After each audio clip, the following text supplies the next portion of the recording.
I love that old Charles Bronson episode of My name's Charles Bronson and I feel surly about being on Conan's Oh, God, that would be amazing. That's in. We're using that as the opening. Yeah. But it is not Charles Bronson. In fact, it is me, Bill Hader, and I feel tired about being Conan O'Brien's friend. It's a lot of work, isn't it? It is a lot. It's a lot of lifting. It's a lot of eye contact. You've moved me in and out of like 6 apartments.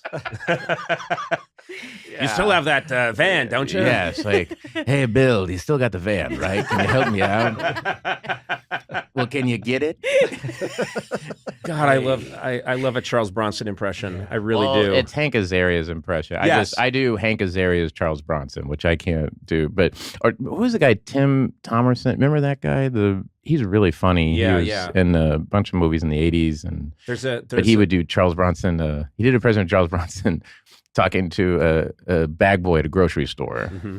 And I remember watching that, and it just started where he goes, "Hey, zit face." I just wish. I think people still laugh because I remember it on The Simpsons. We had Charles Bronson on a couple of times. Oh, the best. And Absolute best. once it was, and Hank Azaria would do the voice, but it was a baby. I remember there was a little boy. Yeah, and they went to Bronson, Missouri. They went to Bronson, Missouri instead of Branson, and everyone's a version of Charles Bronson. And the little kid says, "Hey Ma, how about some cookies?" And the mother says, "No dice." And the kid says, "This isn't over. This ain't over. This ain't over." And it's the best. It's the hardest. When the critic came to Springfield, and it was like, now we're gonna go to Death Wish 9, and it was Charles Bronson in a hospital bed, and he goes, "I wish I was dead." I mean, those were. You know what's I love Charles Bronson. You know what's crazy? Those movies, the Death Wish movies, don't. I know you're a movie buff, so this is a natural thing to go into, but those Death Wish movies don't really hold up because I remember they're made in the 70s, and it's all about how basically it's just there are wild animals out there, and you need to carry a gun, and people are getting killed left and right, and the police can't do anything. And then I remembered living in New York in like the late 90s, all through the late night show, which is 93 to whatever, 2009. And I remember Death Wish came on, and I was watching it, and someone said to the Charles Bronson character, "Come on, it's really not that bad out there." And he says, "Really? Have you tried to walk north of Amsterdam on 75th? And I thought, yeah. There's 7 places where you can buy an eclair. Yeah, and that first movie starts out like killing rapists and thieves, and then by the 4th one, it's just jaywalkers he's picking off. Yeah, or weirdly like people from the future, like future bodyguards, or like weird Super Mario Brothers type of characters. Me and one of the writers, Matt, we just did it as a treat for ourselves. We watched one of the much later Death Wishes, and what happens is Charles Bronson comes by New York to see his old friends, this old couple. And he lands in the New York of 1988 or whatever. He lands in New York, or he arrives in the Port Authority. He's on a bus. He gets off, he gets in a cab, and it's New York. And he starts driving north to the northern part of Manhattan. Cut to this moonscape. They just, and apparently they shot this part like in England. But he gets to this moonscape of dirt roads. There's no more paving. And there's wild gangs that just surround an apartment building, and they all, of course, look like Mad Max Beyond Thunderdome with mohawks. Like Escape from New York. And the police won't even go there. And you're thinking, well, wait a minute. No, I just saw you land in the New York we all know, and now it felt like an arch conservative ad for what New York City is. Yeah, I think that's exactly what it is. Yeah, that's exactly what it is. Don't vote for a Dukakis. Is Goldwater still around? This is what's going to happen if you vote for Dukakis, everybody. He looks right at camera. You fall into this class of person, there's a bunch of them, who I rarely have a normal conversation with because it goes into riffs and voices right away. Yeah. And I realized there's a whole bunch of people, I think Will Ferrell's in that group, where I feel that if we were on a deserted island, stranded, we wouldn't even go searching for food or water. Well, we would just be doing drive everybody crazy. Yeah, and then it's funny though. We'll have those conversations, and then it's usually when we're paying the check that I'm like, "Hey, I'm really depressed."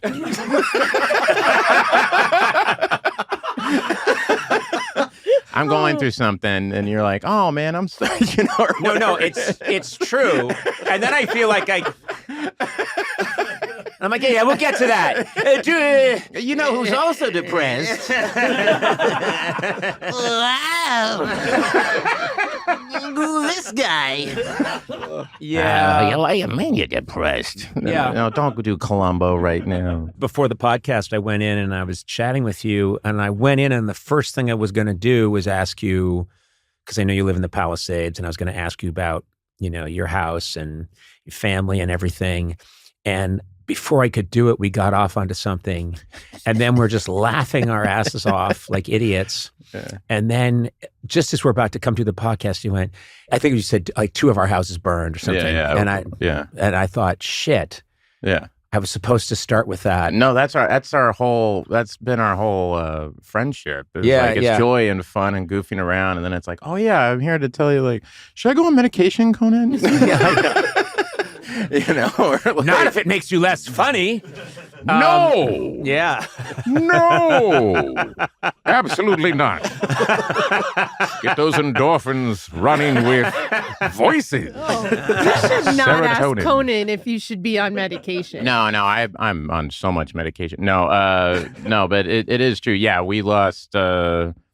So my kids, my ex-wife and I live very close to each other, and she lost her house, and then my house is standing, but like unlivable. It's like there's just devastation all around. And then the only way I could get up there, so fires are on Tuesday. I wasn't there because I was shooting the VW commercial as the Californians.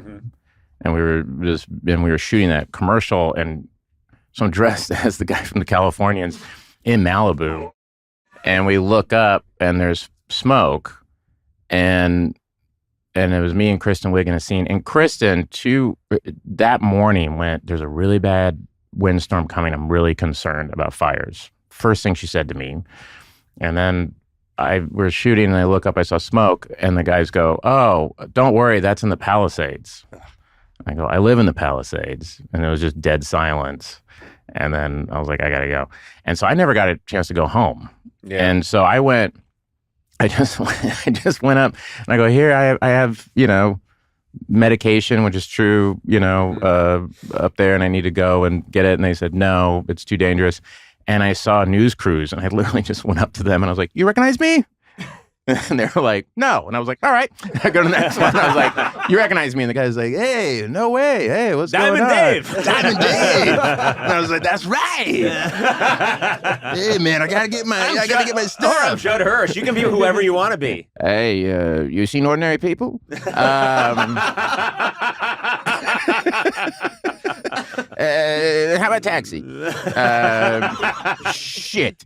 So they let you up? They let me up. I went up with them. Oh. So I went up with a news crew, and I go, "Do you guys want to interview me in front of my house?" I saw you interview. So that was the only way I could get up there, was if I went up with the news crew. Oh, God. And so I went into my house, and I was like, "Oh, wow, it's not too bad." And then I just stepped, and it was like dust, toxic stuff everywhere. And then the back, when it was no good. And I was just in total shock. Sona lost her place in Altadena. I'm sorry. And it is something that must still feel crazily surreal to you. It does. It's crazy. Hard. It is. It's just, you want to keep things in perspective and say everyone's okay, but you miss the stuff that you lost. The community's gone. Yeah, the community's gone. That was the hardest thing. Yeah. Was actually seeing, like, oh my gosh, this is my kids. Yeah. This is everything is gone. And that was the thing that kind of hit me so hard, was, oh my God, so that was horrible. And it was just kind of, I thought I was going to go up there and hopefully the house would be somewhat okay and I could get my passport and get out of there or something. And instead, it was just seeing the devastation of that community and everything. I was like speechless. So then I could feel those guys going, oh, we're going to get a good interview with you. And they could see that it was hitting me. Yeah. And then they felt bad and they went, we'll just turn off the camera and let's just take you back. And I was like, all right, thanks. You didn't do one? I did do one. They aired it. Oh. Bastards. No, I'm joking. They're like, you cry. You did 9 characters. I did 9 characters. I was like, oh, God. I can't believe it's gone. Oh my God. You guys like that? You like How about that? Love me. It never ends. Nothing will make it die. My need for a laugh. No. But yeah, it was crazy. I had this moment, the moment that hit me was I had this instinct that I just grabbed my keys. Oh. And I put it in my pocket and I went, the car keys, these open nothing. And I just put them away. I was like, eh. Right. Yeah, those were those moments. But yeah, and everybody who's dealing with it, I mean, it's horrible. The amount of GoFundMes have been on and stuff like that. It's just been rough. It's one of those strange things that occurred to me where the news is always showing us every part of the world where something crazy is happening. Mm-hmm. And you sort of you're distanced from it, but you're just seeing these terrible things happen in other places. And then something on sort of with that kind of intensity happened. Yeah. And you think, wait a minute. Well, the thing that's amazing with me is I'm looking at my kids, and they've been through a pandemic, and then they've been through this, and my daughter, I was like, well, I found a rental house, and she went, oh, can I see it? And like, oh, and then she made in her computer, she made this overhead view of her room, and she's like, oh, cool, so maybe I could put a dresser here, and she was so positive. Yeah. And I went, oh, they're so resilient, and they have their moments, but it's the opposite. Everybody's like, oh, you're there for your kids. I'm like, no, I'm getting more from them. You know, Yes. I'm so inspired by them and their ability to kind of move and adapt and be positive. Yeah. Especially really young kids. Your kids are 3.5. Yeah. Mikey and Charlie. They only know now, they're so present. Yeah. That we've talked about how you have no choice but to be present with them. Yeah. They're moving on. They've moved on already. I don't even know if they fully, I know they remember the house, but it's starting to be muddled in with we went to the mountains once. So that's maybe the mountain house that we went to. They're losing their memory of it. Yeah. And you're like, I don't remember in my house at 3.5. So yeah, it makes sense that they just kind of That's true. Are moving on. Yeah, mine are 15, 12, and 10. So it's like they were, it was tough. And I mean, that was the most heartbreaking thing is my 10-year-old just saying, I just want to go home. Yeah, man. And you're like, honey, we can't go home. And that was brutal. But now it's I get inspiration from them. It really is. It's true, and yeah, just being very lucky that you have a great support system of friends. Alyssa Donovan, who works with me, my girlfriend, Ali Wong, all these people have just been great, very helpful. But yeah, it is a funny thing that Ali and I went today to just literally had to shop for clothes. I know. And it was very sweet. Yeah. She was like, let's go get you some jeans. It's like you're going to camp. I know it was, but it was very sweet. It meant a lot to me that she was like, no, it's because I'm just wearing Uniqlo sweats, that I basically, and my kids are like, you're living in your pajamas, I mean, they're very worried. And I told her about that, and she was like, well, let me take you to get some clothes. And so those are the moments. They're just weird. Yeah. We're displaced from our home. We can't get back in, and there's been a lot of smoke damage. But my situation was just, I have a lot of clothes in the back of my car. Yeah. And so I'm in a hotel, and I'm here at the recording studio and moving around, and I'm in different places. And so I try to do regular workouts. I think it's clear. Oh. And I was saying you look good. Yeah. Real nice. Say it again as Vincent Price. You look very nice. So, faddle. That's Dana Gould's word. Faddle. We were watching The Last Man on Earth, and there's a point when Vincent Price gets angry and he throws something, and he went, faddle. I fell over laughing. Okay, what? Okay, so you're hot. No. What? I was doing. How have you made this about So you're you? hot. And No. I had to. So you're I had working to. out. I was supposed to do a workout on Zoom, and I realized that I had no sneakers. Oh. And so I looked down, and I was wearing shoes. Yeah. got two people at an Altadena Yeah. Well, I think. Yeah. Now listen. Oh, like you a didn't have your shelter sneakers being like for your Zoom just around workout. like he didn't have his sneakers. Yeah. Gee, And here's what do we not have?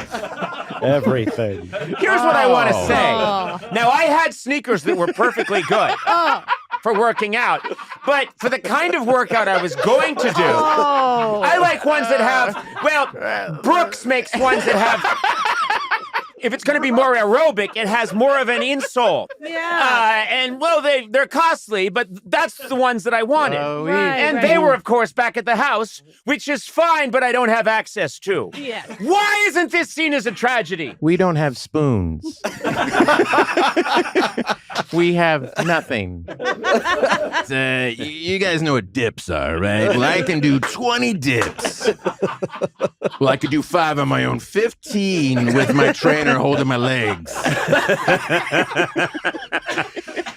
One trainer holding each leg. One trainer holding each leg, and another one lifting me up by like a child by my shoulders. Let me try again.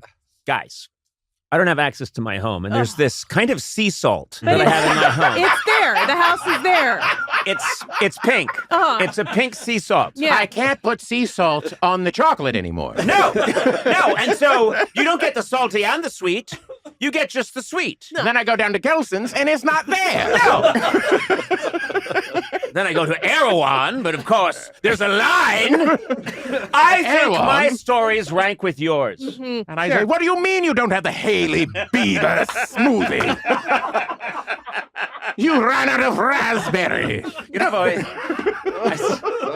I swear to God, I've always... And lemon curd. My mind always goes to what would make people mad, and me having a GoFundMe to get my sea salt. to get Conan sea his salt sea that salt I like for his chocolate. that I don't have access to. Oh, Would get wow. people so mad. I can't believe this. This is an atrocity. What do you mean you don't have those almond pretzel bites that are $25 Per bite. per bite? What do you mean you have no kimchi? Daddy needs his kimchi. Where is the kimchi? I don't care if there's no electricity. I need my kimchi. No. Me as that character going to different people who've had facing a really bad situation. I don't know. It Oh, makes me wow. happy, but then I realize, it's so awful. It's so awful, and I'm sorry. I can't. Yeah, it is. Yeah, it's just, and it's interesting too, running into people, who also lost their house. I mean, that's the nice thing too. I'll say is that so many people went through it. So with my kids and everybody, it's like they're running. They have friends who are going through the same thing, and so they're all, bonding. I'm trying to just take it back to reality and trying to forget what Conan just said. I know. I'm joking. The I'm wrong joking. sneakers thing. I'm joking. I think what After I'm we trying. talked about losing our homes and you didn't have the right sneakers. You had sneakers, Oh, the but sneakers not I the had- right sneakers. The sneakers I had were perfectly good Oh, okay. for any workout. When I go But back I to my prefer the- house after they fumigated it, and I go into my pretty woman-like closet.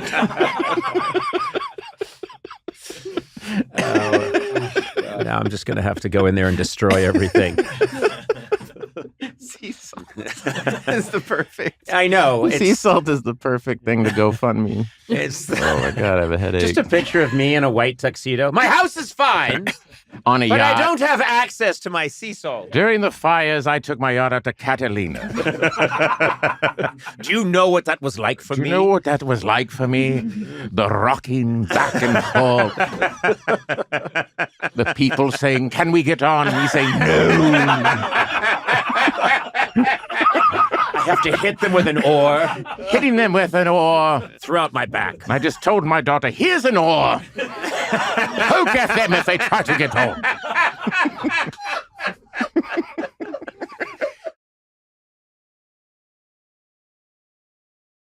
This is a crazy memory. It takes me back to an SNL sketch of, I think there was a terrible disaster. I forget what it was. I think it might be a Downey sketch.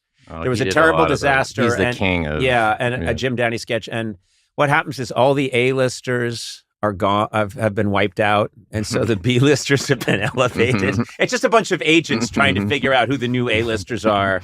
But I remember there was one part where like Charlton Heston is on an a capsized boat and he's hitting people with oars, I think.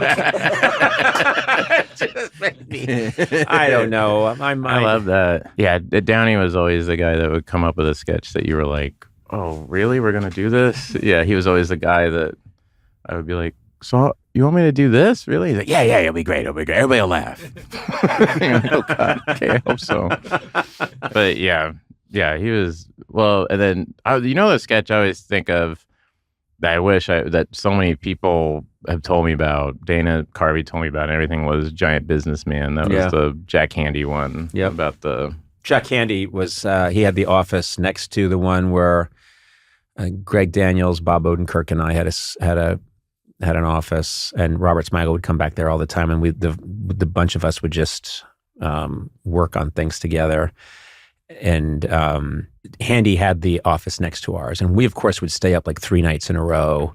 And Jack Handy would come in, and he'd put in, it's like he worked at a bank or something. He would put in, 8 hours, and he'd type, and you'd think, well, okay, we're staying up 3 nights in a row. And then his stuff at rehearsal would be like unbelievable. But Giant Businessman, I loved. Giant Businessman was just Phil Hartman as a giant businessman inside a small, so it was him inside a small like apartment set. Yeah. And he's like this, and it's like, Pardo, and now the adventures of Giant Businessman. And then it was him, and next door are people, a band playing like loud, and then he can't concentrate. So then it cuts to him, and he's like in the hallway. And he has to like crawl on his knees. He's like huge, barely fit in the hallway. And he taps on the door with his finger. And someone answers the door. And he's like, and Giant Businessman goes, excuse me, can you please turn your music down? And the person goes, no. And if you ask us again, we'll kick your ass. And then it cuts to him back in his apartment. He takes up a tiny telephone and he goes, hello? Witness Protection Program? He says, this has been the adventures of Giant Businessman. So the fact that he's a giant and the fact that he's a businessman has nothing to do. No.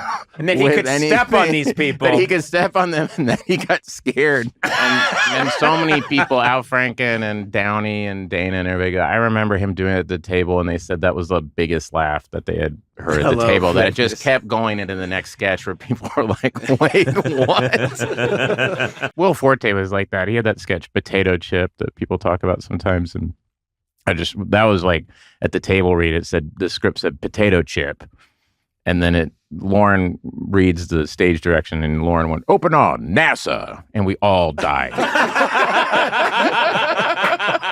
Because we're like, what?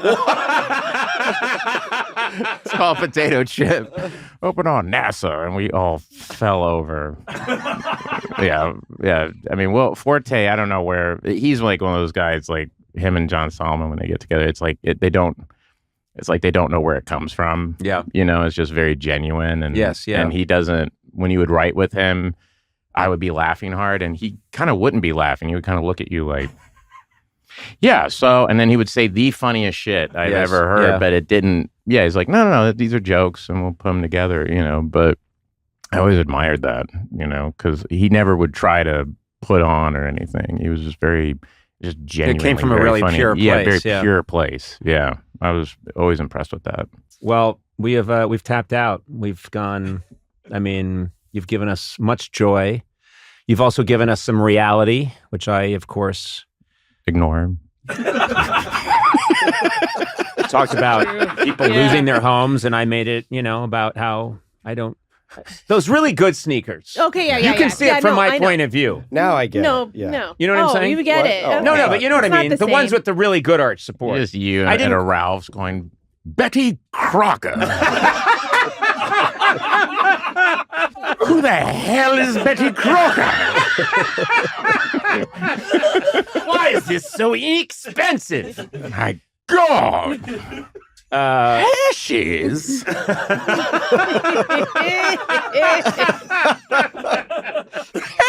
Someone carry me out of here. 9 people with me, carry me away.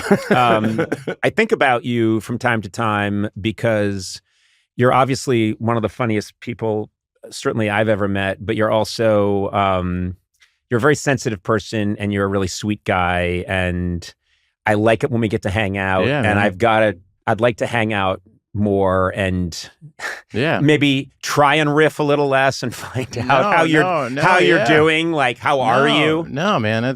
But that's good though. It's like it always gets around to that. It gets around. It always gets around to that, and you always give me great advice. And the thing I always feel like, because it became like a big thing for me. It's it's a whole cottage industry. Like you mentioned in an interview, like, oh yeah, I suffer like really bad anxiety and depression and stuff. And then it becomes like a whole thing where now it's like I would do interviews and I'm like, Google my name and anxiety. You'll see everything I have to say about it. You know what I mean? And depression and all that. Yeah.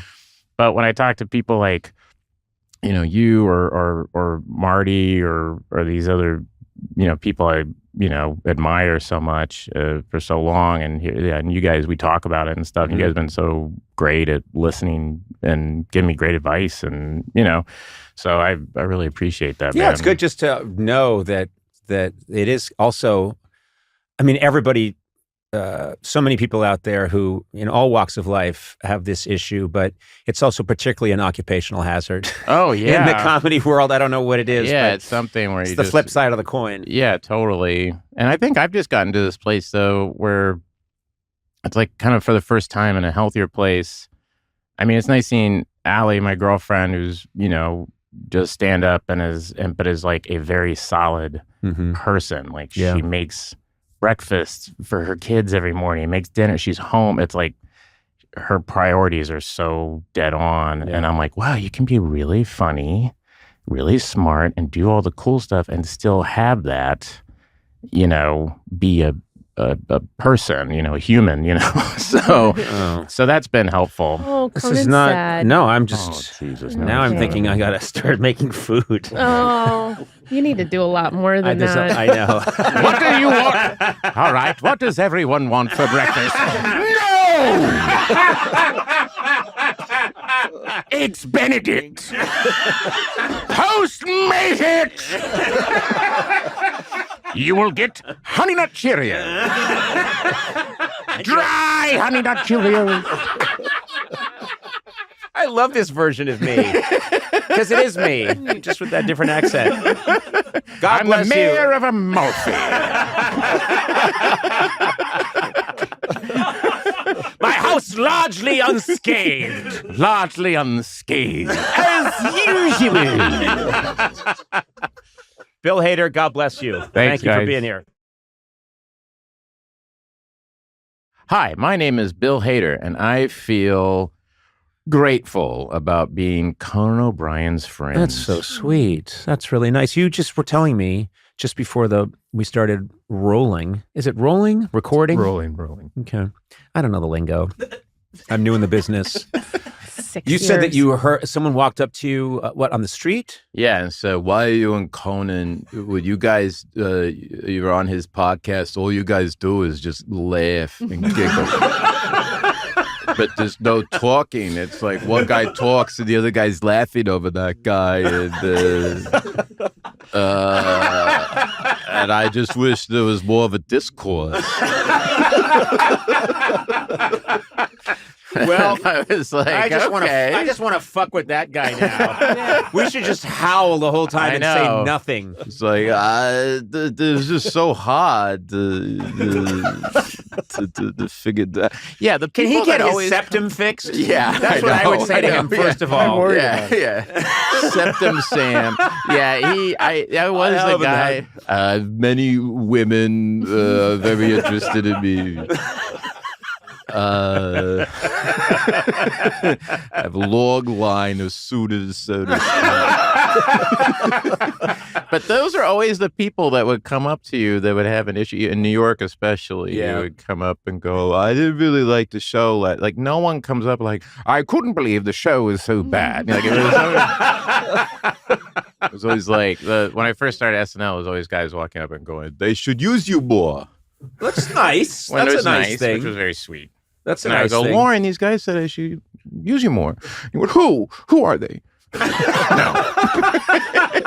Show me one. Wait, where are they? Oh, God.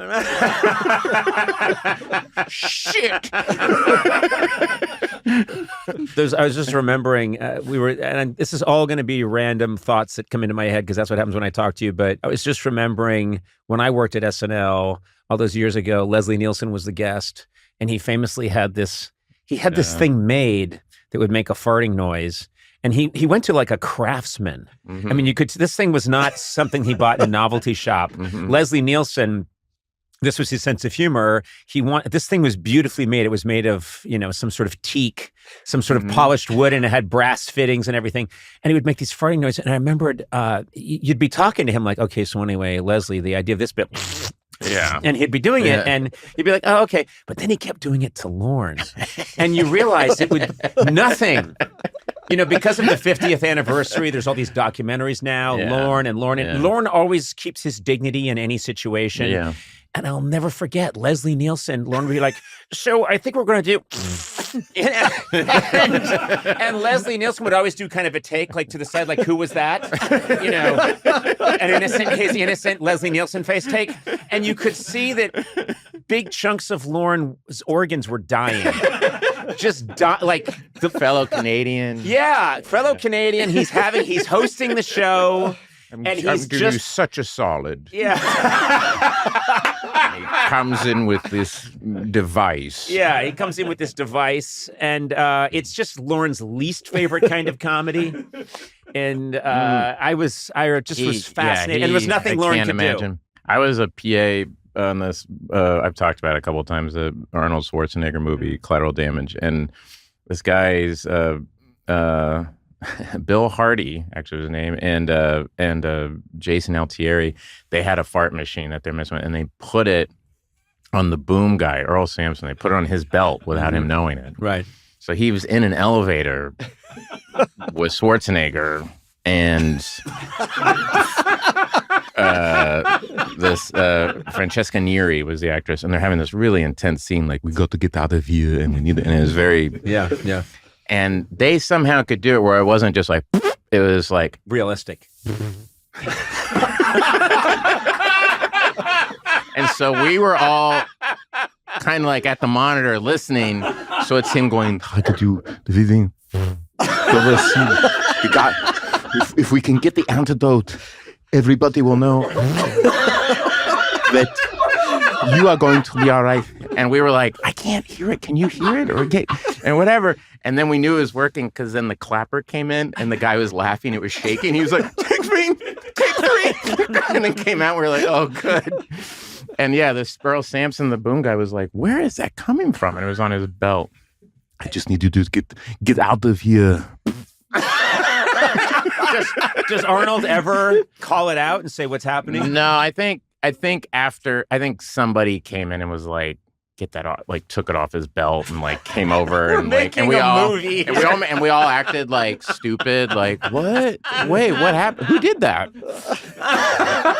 That was 25 years ago. Sorry, Jason, Bill, I just outed you guys. But yeah, we were all like, "Wait, what's going on?" But it was so perfect. It was too big of farts. It wouldn't have worked. It had to be little, if subtle. it had been the Leslie Nielsen type variety, that's too much. Lauren would have liked this. He would have been like, it's not wet.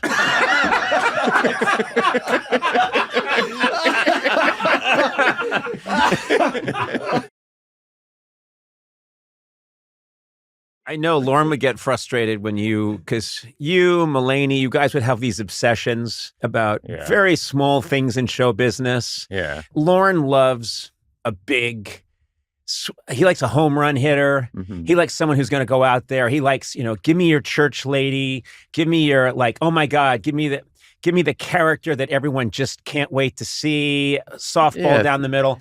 And I know that you guys loved coming up with stuff that would kind of, the one I'm thinking of is you were doing a Judd Hirsch impression on the show. And when I came back to host, Steve Higgins saying, out of the gate, I was like, hey, Steve, he goes, all right, none of that sandwich in a briefcase shit that you and Mulaney like so much. Oh my God. Sandwich in a briefcase is a perfect description of the weird sandwich in a briefcase. Made me laugh because that's so accurate. Where it'd be like, and I remember, we had a sandwich in a briefcase in a sketch and it got cut, and I told Mulaney, he wasn't there. Can I just share the concept real fast? Oh, yeah, sure. Oh, sorry. Yeah, the concept of those sketch, we'll edit here, everybody. Okay, and 3, 2, and. 1 and 2 and. It was called Knish in color, and it was I remember this. It was a, oh gosh, it was a cop show, a 70s cop show. Called Knish, and the host was Knish, and then we basically kind of just did that thing where we ripped off from Police Squad, where everybody but it wasn't a thing where we all froze and we pretended to be frozen and someone came in. The joke was that they would freeze too early. Yep. So I'd be like, I gotta tell you, and Judd Hirsch was. The captain, and it was like, and I'd enter scenes and I go, greetings and salutations, Knish. I say, you're right, Knish. Mayor Giuliano was setting all those fires.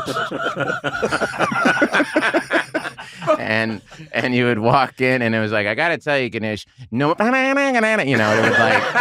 would freeze too early. Yes. But it was a thing that John and I would and Fred would get on it too, where the ideas that we would try that Lauren would just be like, no, like super arcade. Like we want to do one thing about Time Life. It was a guy, me and Fred, recording Time Life. It was like a Time Life commercial. It was like Time Life commercial thing. And it was like Jimi Hendrix. The Star-Spangled Banner. And then you slowly realize it's Woodstock. And it was like John Lennon. And it was just, and we were laughing so hard. And it played like this. Everybody was like, why is that? Why is this happening? Why is this happening? And we were like, could not get through it. We were laughing so hard. And I just remember, it was one of those things, if you had seen it at SNL, everybody has their stacks of scripts and they're kind of reading along. And if something sucks, you'll just see someone in the middle of a sketch just go and just drop it on the floor. Yes. Oh my God. I saw that many times. And you would just, everybody was just dropping it, looking at the next sketch. Like, there's no way we're doing this. And so when you see that, you just like take it slower. You're like, John Lennon. And looking at everybody. Twist the knife. Maybe you can relate to this, but when I was a kid watching television, I loved it when the people making the comedy, when I could, even if I didn't know what they were talking about, if I could sense that they were smart and that they didn't care if I laughed or not, like Monty Python. Monty Python was a big one, yeah. Monty Python, I didn't understand half of what they were talking about because sometimes they would do sketches about whatever was happening in London politics or British politics in 1969, 1970. But there'd be other sketches that I didn't quite understand, but I could tell the rhythm of it. I could tell this was really smart, was really funny. And I could also tell that they weren't yearning for my laughter. Yeah, they were just making themselves laugh. They were making themselves laugh. SCTV was like that too. Well, SCTV would do jokes. There was a Towering Inferno parody they did, where there was a big fire and it was and all the characters, and because of there were so many different characters. I remember. Remember this? Yeah. Andrea Martin played Edith Prickly, but she also played another character. So there was one scene where they just had to put Andrea Martin was playing the other character in the scene. There's like 9 characters in the room, and they just had Edith Prickly, who always wore like a leopard skin pillbox hat. They clearly just put that on another actress, actor. and another actor, and had that actor turn their back, and so that they could do the sketch. And then at the end of the sketch, I think it was John Candy says, "All right, let's get moving. So-and-so, Prickly's double, you come with me." And I'm like, I don't know how old I was at the time. I might have been 14. You're like, you're allowed to do that? I literally felt like a laser beam of truth hit me in the middle of my forehead. And I thought, I can't believe that just came through my television. Yeah. They didn't care if I noticed that joke or not. They said it so quickly. Yeah, they're making themselves laugh. I mean, John Candy also did that guy. It was fishing with bands, like where he would have new wave bands and he would fish with them. Yep. And then there was this throwaway thing where they would get the fish and they'd be cooking it and they would offer it to him and he would go, "Oh, I don't eat fish."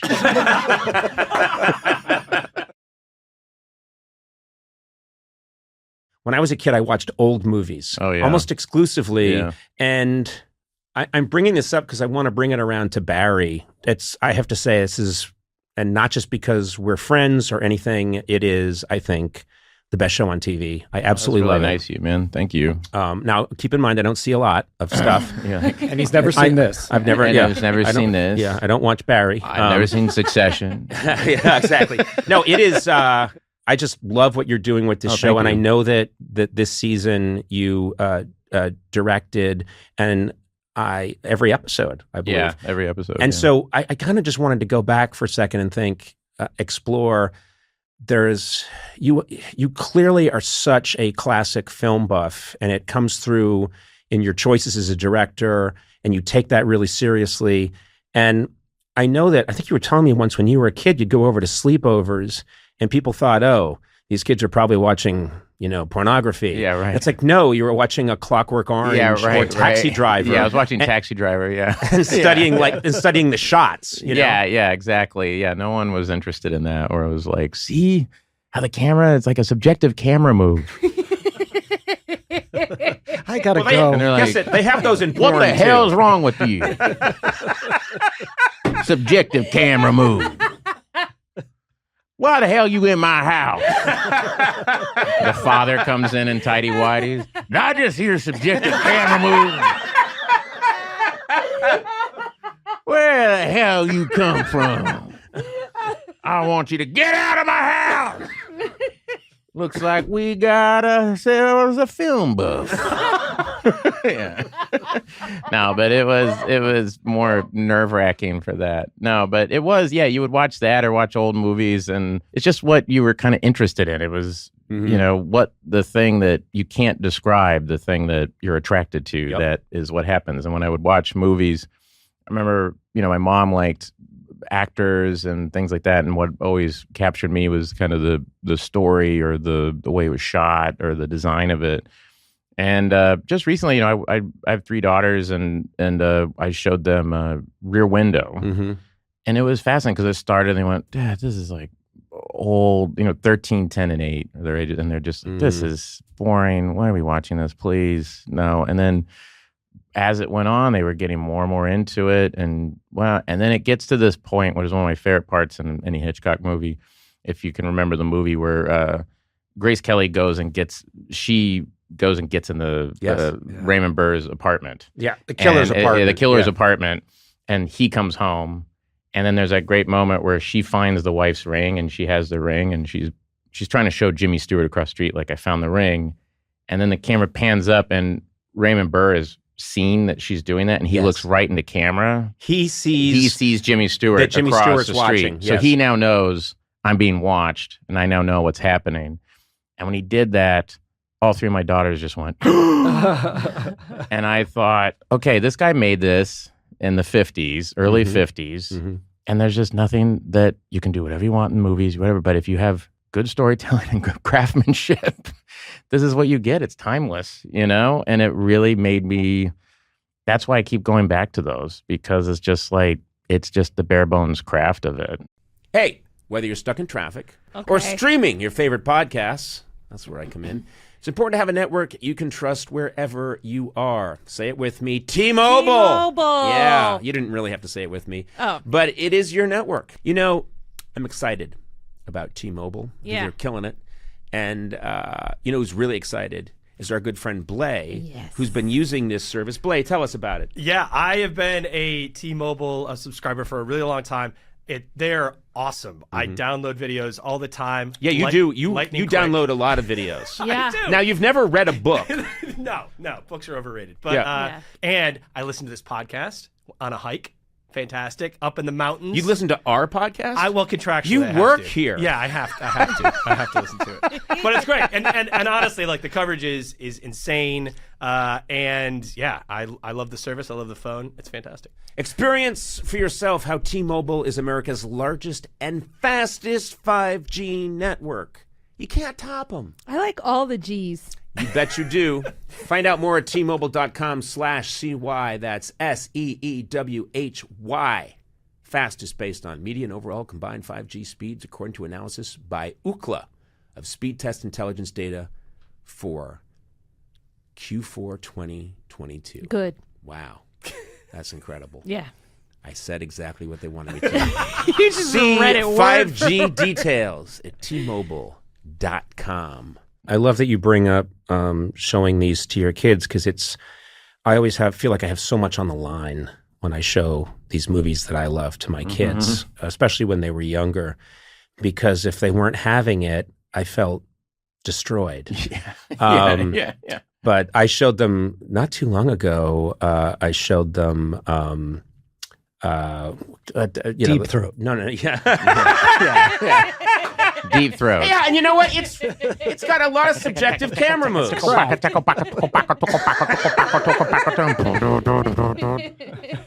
I don't remember this, kids. I don't remember this part. I'm sorry. I saw this in the theater. I was wearing an overcoat in the 70s. You couldn't get this stuff online back then. No. See, the Times Square doesn't look like Times Square looks like. Back then, it had a real life, you know. Subjective camera move. Look at all these subjective dolly shots. Don't you think there are all those people like that, purists, that are still wearing a raincoat while they are on their computer watching porn? Like artisanal vintage joke. Yeah. They're just like, this is how you do it. Yeah, and they're making their friends dress up like an usher. Like, in 15 minutes, come in and kick me out of my room. Say, hey, can it. With the flashlight, say, hey, knock it off. Yeah, this guy's spending thousands of dollars to hire people. Hipster masturbators. Yeah, hipster masturbators. Right. Yeah. What was the film you were going to? Just so I can say it, where he's, why am I blanking on? He gets dizzy when he. Vertigo. Vertigo. I don't know. Old age. The one where 60. he gets dizzy. Vertigo. What was the movie where you got dizzy, It's not the Mr. one where Stewart? she showers. It's the one. There's shower movie. There's the shower There's movie. birdie movie.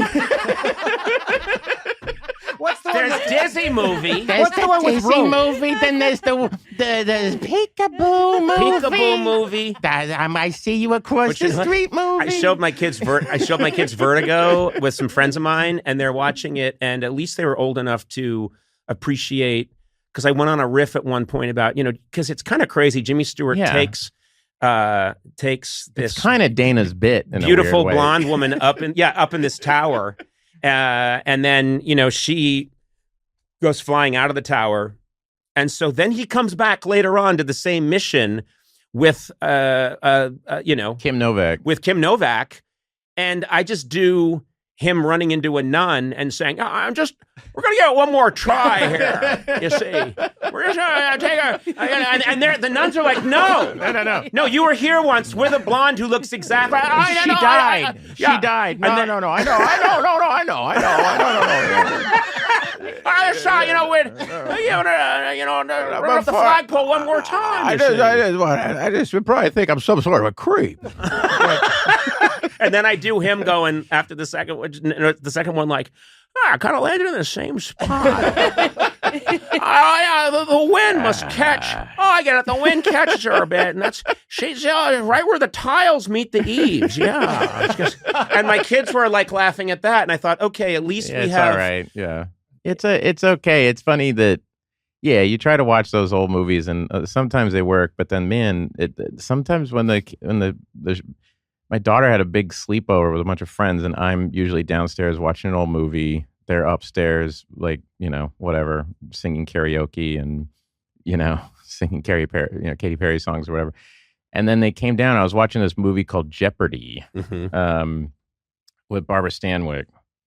And it's basically a story about this couple and their child go to Mexico, and the father, played by Barry Sullivan, somehow gets stuck under like there's a dilapidated boardwalk, and he gets stuck under like a piece of it, like a log, and the tide's rising. So he's like, "You need to go get me help." And so she leaves her son there. She goes out to get help, and she finds Ralph Meeker, and she goes, and he is an escaped convict. Right? So you're cutting back to Barry Sullivan. The water's up to his neck. Yep. And he's talking to his son going like, "Don't worry, son. It's going to be all right. Can you just set your pants on fire, son? Let's make a beacon." And all this. And then she's with this killer. And my kids... and then I turn around and like more of these kids are coming in behind me, and they're watching it. Oh, cool. And they're just totally... They go, "How's she going to get back to the..." You know what I mean? And I'm like... It's that simple, you know? And I came into the edit bay the next day at Barry, and I was like, it really isn't that hard. If you just can, tell a good story, right? That's what it's going to be. And so that's why I get very inspired by that stuff. I will say that when you come on the pod, or even when I just get to hang with you, I laugh myself sick. I'm sore from laughing at the stuff you do, and it's so much fun to be around you, whether we're recording it or not. And I'm remembering now, I had this party at my house, and you showed up, and we hadn't even greeted each other yet. There's a bunch of people there at some holiday party, and you show up over my shoulder, and you're I want to remember this right, a Germanic guy from the late 19th century who you immediately said this, you laid it out immediately, and I knew exactly what it was, but you just came up to me and you'll remember what it was, I think, but a guy from the late 19th century in Germany who had fought me in a duel over a woman and lost, but now you're putting a brave face on, and your arm doesn't work because of the dueling, and you walk up to me and you were congratulating me on my house and my wife and trying to put a brave face on it all, but seething with resentment. Yeah, very nice, O'Brien. Well, it seems like you've done very well for yourself, O'Brien. I see. And you would say, "Oh, this is my son," and I go, "Ah, you have a son." Yeah. With the woman that you loved. Yeah, it's like, very well. I see. Well, I appreciated the invite, O'Brien. I must say I was quite surprised to get it. And you were like, "Well, it's nice that you," I think you said, "It was nice that you drove here." I go, "Flew. I flew here." Right. But yeah, you could try to take that as long as you can, and then eventually someone's like, "Will you guys please stop?" Well, that is the nature of this world we're in. Yeah, please stop that. But I was so happy because, rather than, "Oh, hey, thanks for having me over. Place looks great. This is a really good ham."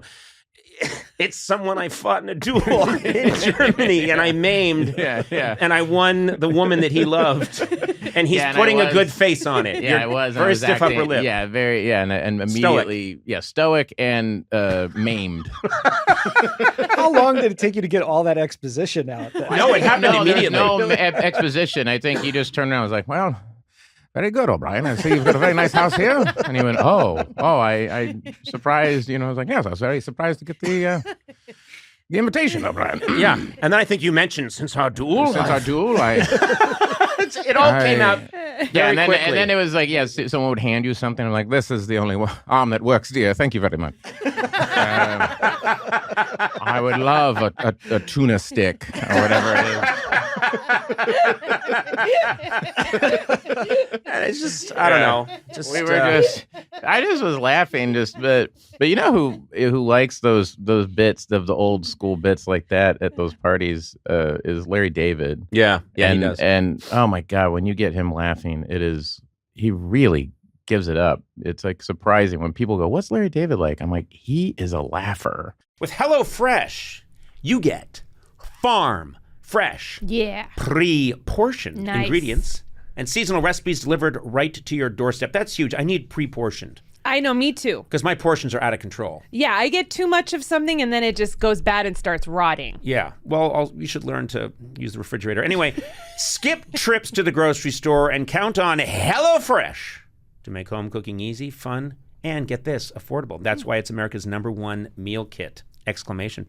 Now, Sona, you've used HelloFresh. I have used HelloFresh. And you've cooked up some nice meals for Tack. That's your husband. Yes, I have. And you know what I like about it is that it does come all in one box. It's stuff I would never normally cook on my own, and they have everything you could possibly need in the box. You know when you're making a recipe and it's like, I'm going to make clams Alfredo. Yeah. And you've got everything, and then you get to the very end, I don't have the clams. Oh, no! That's the worst. Well, that doesn't happen with HelloFresh. Clams Alfredo! I know. Go to HelloFresh.com/TeamCoco16. Use code TeamCoco16 for 16 free meals plus free shipping. That's HelloFresh.com/TeamCoco16. America's #1 meal kit. He laughs so hard at stuff. Yeah, also, That's great. have you noticed that when Larry laughs, his jaw goes like a skeleton, like ha ha ha ha. Yeah. It's like if you just started yanking on the cord of a ventriloquist dummy up and down. That's his laugh, and it's kind of crazy. But because his character is such a crank, you don't get to see him lose it. But I had an experience where Dana Carvey famously does this thing that I absolutely love. We both are obsessed with it. We're both obsessed with it. And he's done it here, I believe, where he's Jimmy Stewart and he's in a car with Katharine Hepburn. He's trying to talk her into pleasuring him. But he also has very specific needs about, how I want you to act surprised when I take it out, but not too surprised. And he's very bossy about it. And you're crying when you hear it. So Larry, I'm talking to Larry and I do it for him. I said, this is Dana's thing. And I do it for him. And he was laughing as hard as I've seen him laugh. He was going to die. Because his jaw was, and so then I see him a couple of days later, I run into him and he went, oh my God, I was at this party and Bill Hader did Dana's thing, and it's the hardest I've laughed. And I said, fuck you, Larry. No. That wasn't a party. That was my party. And I was doing it for you. And he was like, well, it seemed like Hader. It was really funny. No, I think what happened was that you do the Jimmy Stewart thing, and the thing I do of Dana's, which again is a Dana bit, is the Burt Lancaster and Kirk Douglas having sex. Yes. And that's what I was doing. And so when I would do that, which again is Dana's bit. We're all doing Dana's bit. It's all doing Dana's bit. But when Dana Carvey did that for me once, and I fell on the ground. I was, well, just a couple of fellas. Yeah. Please, just a little more. Please. Like, don't worry now. Yeah. And I think, I want you to take it slow.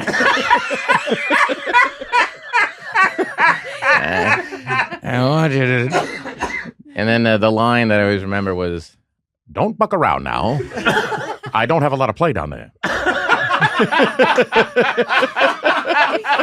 And it is an old Dana Carvey bit, but when he did that, when he hosted when I was a cast member at SNL, and when he hosted, it did become a thing where I would just ask him, well, could you do this? Or I was just following him around like, a puppy dog. I was doing all the stuff that, asking about, Phil Hartman stories and, everything, that was the thing. Well, he is, fortunately, that nice combo of one of the funniest people ever and also incredibly nice. Unbelievably kind. And probably to a fault people pleaser. But we took Dana out to lunch. We were here at the studios, and then we did something, and then we went next door to get lunch, and a couple of writers came along.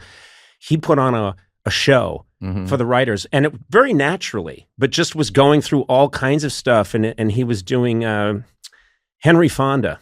Oh. And it was so funny, and afterwards the writers were thinking, there's that dynamic that you hear about where the comedian is funny on stage, but then if you see them off stage, they're they can be quite dour. And you see that a bunch of times. And then there are these people that just, nope. You can sit next to them on an airplane And my wife and I once got on an airplane, and someone behind us was like kind of heckling me and talking about, they'll let the Irish on this plane, and I guess they'll let any scum. What airline was it? Aer Lingus. That was the part that shocked me. Yeah. Well, it's to this airline. It's like, welcome to the airline. But it was sitting right behind us was Don Rickles. Oh my God. And Don Rickles was, then the whole flight, like cross country, was Don Rickles just peppering me with insults, but then telling great show business stories. And it was one of the highlights of my life, you know? Oh man. I watch his stuff on YouTube all the time. Him on Carson, him on all that stuff. I mean, did you ever see the one where he's on Letterman with Denzel Washington next to him? Mm-mm. Oh my God. Do yourself a favor. It's so just that he was that age. I mean, he was really old, and when he would be on your show, I mean, he was hilarious. He's so fast. He's so fast. So insanely fast. Also, he had this knowledge of, we all know there's this like weird line between music and comedy where somehow they're just things that sound funny and they work and you don't know why. And one of the things he discovered was someone would say something, he'd be like, that's right. Like almost as if to say, what do you want, a clap on the back? And you said, what do you want, a cookie? Yeah, what do you want, a cookie? Or he said, David Letterman goes, Frank Sinatra's wife's name's Barbara, and your wife's name's Barbara, right? And he goes, what are you, a detective? And he goes, what's up with these, what kind of question is that? And he goes off on that question and just zeroes in on it. He's like, you make $1 billion a year and you ask the most stupid question. And it's the best. Drop your pants and fire a rocket. Drop your pants, yeah. Oh my God. If you can find him with Dick Cavett in the early 70s, it's really, because Dick Cavett's trying to give it to him like, I like your act, but I always did like Jackie Leonard. You know what I mean? And he's like, all right, Yeah. Oh, you really want to? Oh, you really want to have a karate fight? Yeah. It's like, with Bruce Lee. It's like, all right, cool. And then it's fascinating to watch. If it's on YouTube, it's really interesting where you could just tell he has zero respect for him. I have empathy for like kids and animals. Oh, okay, that's nice. It's a nice start. That's a starter kit. It's something. That's a step in the right direction. Ooh. I'm sorry. No, they say Jesus. I didn't mean No, they to. say that's. No, you know what? I'm old enough to. I'll never satisfy you. That's a step in the right direction. They say that is what would separate you from, say, a sociopath, a serial killer, is that you care about animals, you care about children. So that's good. That's good news for you today. Because I've taken those polls. You ever see that poll? Are you a serial killer? With a test. Yes, I have taken that test. It has not gone well. Yeah, exactly. After the fourth question, you're like, all right, let's. I don't need to take the risk. Do you laugh at the pain and misery of others? I think we got that one. If it's on TV, and I don't look, I don't. I'm trying to think of something. Yeah, no, I think I do. Every time I saw that guy wipe out on his scooter, oh, it was amazing. He was this older guy. Well, that's always funny though. People falling always. Wait, an older man was on a what? He was on a scooter? He was on a scooter. He was riding like a Harley, and he came whipping out. It was one of those. I was on the other side of the road, and there was this concrete divider, and he was going too fast, and he couldn't make the turn, and he hit the concrete thing, and he high-sided and went like up and over. Just like landed and just slid on his face. Oh my God. And I had to stop my car, right? And I was the first guy there. And he had rolled over on his back, and I walked up to him, and he was just like, unconscious, just going like, it's like spitting teeth. Whoa, get to the funny part. Oh my God. The funny part is when this cop finally shows up. The guy was like fucking like 55. It's like, should you have been retired by now? When did you start becoming a cop and you're still driving a cruiser? So he pulls up and just completely could give a fuck. He just walked up to the guy. He had his hands in his pockets and he just looked over and he just goes, "You all right?"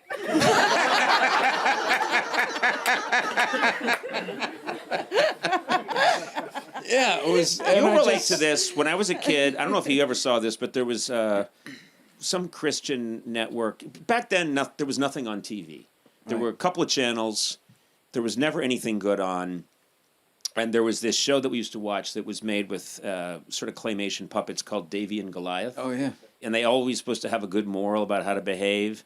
Davy was a boy who would sometimes do naughty things, and then he'd learn his lesson, and it was put out by some association of ministers. I swear to God, my brothers and I would watch this because you would flip the channel, and they're bowling on one channel, and there's a Catholic Mass on the other channel. So you'd watch Davy and Goliath, because at least it was a story, and there was some claymation. Right. Anyway, Davy and Goliath go camping with the dad and the mom, and Davy goes off, and he sees a well, and... or he sees a beautiful natural pond, and he finds some paint, some raspberry paint, and he pours it into the pond, turning it all bright, red. And it's a big bucket. And, yeah, huge bucket. It was a little pond. And then he's laughing. He says, "Look, Goliath, I made a big thing of raspberry goop." And then the father comes in and yells at him and says, "Look what you've done." And all the animals are gathered around, and they can't drink from this pond anymore because it's been ruined. My brothers and I were laughing so hard. We were crying. We were laughing so hard. I'm telling you, I understand exactly what you're talking about. I think these animals ended up dying. And my brothers and I are on the floor laughing that Davy had said, "Look, I made a big thing of strawberry goop." It's terrible. I'm sorry, but there's no reason to apologize. Yeah, they were claymation animals. No, there is. Like nobody There died. is. Did you ever pour raspberry paint into a pond? No, I saw it's that. fine. But if I had, you can sit there and laugh. You know what I love is when Davey every once in a while would get into a fight, he would get the shit kicked out of him. Because it was claymation, it didn't have the money. His hair was still perfect, and then they just put a couple of strands of clay on his forehead to indicate that Davey got his ass kicked. They have no idea what we're talking about. This show was on 65 years ago. Yeah. But I'm trying to explain our childhoods. This is what it was like back then. There's nothing to watch, nothing to do, and occasionally someone in the house would lose their temper in a way that would frighten you, and then it was never spoken about again. Yeah. Yeah, that was it. My brother, I don't know if I'd ever tell you this, my brother was like a genius, man. My parents used to argue. He had a dual cassette boombox, and he used to record the argument and then put music underneath it.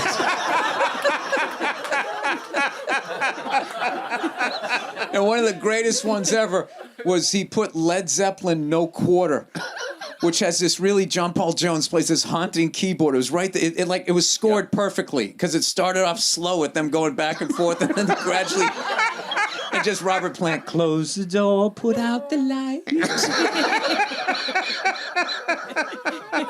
And right as Bottom's drums, came in. My dad, I'm gonna get the fuck out of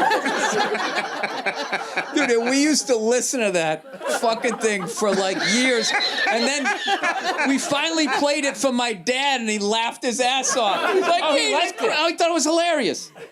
He thought it was fucking hilarious. He never understood anything. We had him watch The Great Santini one time, hoping that he would get it, and he didn't. He ended up just loving the movie. And just walking around going, "I am the great Santini." We're like, no, it's about a dad who's very abusive to his son. Yeah, who loves his family but doesn't understand that he's slowly killing everybody. Yeah. And your dad watched that and thought, "Thank you for showing me he thought this uplifting film about how we should all behave." It was like Sleepless in Seattle. When Harry met Sally. Hello, my name's Bill Burr, and I feel good about being Conan O'Brien's friend, but I feel this is a little red flag that he might be a little narcissist, that I got to fucking say why I'm his friend every time. I feel like I've already answered this question. You've done it, and you'll continue to do it. I'm called a bottomless hole. There's no filling this. You can every time you're going to have to repeat. Gee, what is that like? You couldn't possibly understand, Bill, could you? I am fully ready to retire. I've had enough. It finally filled me up. I don't think that's possible. No, it isn't. You and I have a special connection. I really believe that. We're both gingers. Yes. We both grew up unsightly from the Massachusetts area. We're sort of with a spice in the stew. That's what the gingers are. We can't be next to each other Like, we're only allowed, L.A. County only allows us to hang out once a year and have a dinner. It's like, There's only 2 of us that are allowed to be together. 2 gingers from the Boston area that are incredibly a weird mixture of bitterness, right? That has, I mean... I would have gone with anger first, but okay, we'll go bitterness, anger, confused. I hide my anger, I think, or have in the past. Don't I hide it better than Bill? Oh, God. Oh, yeah. But it's children, don't I hide it when I'm smacking you in the station wagon? Agree with all my points, or there will be a discussion afterwards. But Sona, you've seen, and Matt, you guys have seen up close the Beast, right? You've seen the Beast. We have. But for many years on television, I was a, quote, good guy. But there was a Bill Burr inside me. Always. Yeah, I think there is. Why do you got to put your anger on me? I had nothing to do with you and whatever happened to you. How do we know? Huh? How do we know? We were in the same era. I know you're younger than me, but Well, I you remember... were older than me and you were always taller. So, I mean, if anything happened, it was you. You threw the ice ball at me or socked me down at Fitzy's. Something happened. Stole the stereo out of my fucking shitbox car. What do radio thieves do now? I don't know. You know, I don't know you what gotta they do. take the whole dashboard out, just walking around with this odd-shaped iPad. Has anybody got a 2023 Mercedes? Dude, back in the day, you could steal a stereo and fit in everybody's fucking car. Another job lost to AI. Do you go back to reunions and things like that? A high school reunion? I don't know if I told you this, but I went back to one of mine years ago, a high school reunion, and I was doing the late night show, well-known person. I go back, and this guy comes up to me, and he goes, hey, Conan, remember the time that you and me busted into that liquor store down by the point? And we stole all that booze, but the cops came in, we both took off, and you went left and I went right, and you got all the booze, and then you drank it yourself. And I'm listening, I'm like, you have the wrong guy. Right. I have never had a parking violation in my life. I didn't drink until I was like 26.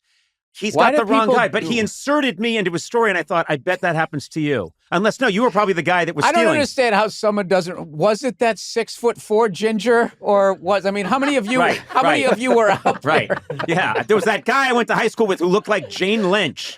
I couldn't remember. I think I committed a crime with him. No, I went to high school with I had a really cool grade. Like everybody, like it was funny. It was sort of like. Everybody by my senior year, everybody was sort of collectively partying with each other. So there wasn't like, you had the cliques, the jocks, you had the people that took wood shop, the burnouts or whatever, and then just the background people like me. And then by the end of it, we used to go down this place, Dan Road, which was this industrial park that was slowly being built, taking over the woods or anything. But they had like all of these dirt roads back there and these burnt up cars for insurance and shit. We used to drive down there and drink. And every weekend, the party just kept getting bigger and bigger. And everybody was sort of high and drunk and just kind of got along with each other. So I've only been to one high school reunion. I went to my 25th and I had a great time. But, good. But because I do stand-up, like I go around and I run in, a lot of people come out to my shows. So I kind of have like this never-ending sort of high school reunion, which is cool. When they hit me up or whatever, I always end up talking to them backstage and shit, and then get freaked out about how old their kids are versus mine. But that's right. You got young kids. Yep, 8 and 4.5. Wow. Okay. My kids are in their late 50s. My children, they have sciatica. No, you started a little bit late too, and I'm still way behind you. Yeah. Yeah, you're way behind me. Why do you have athletic soles on your wingtips?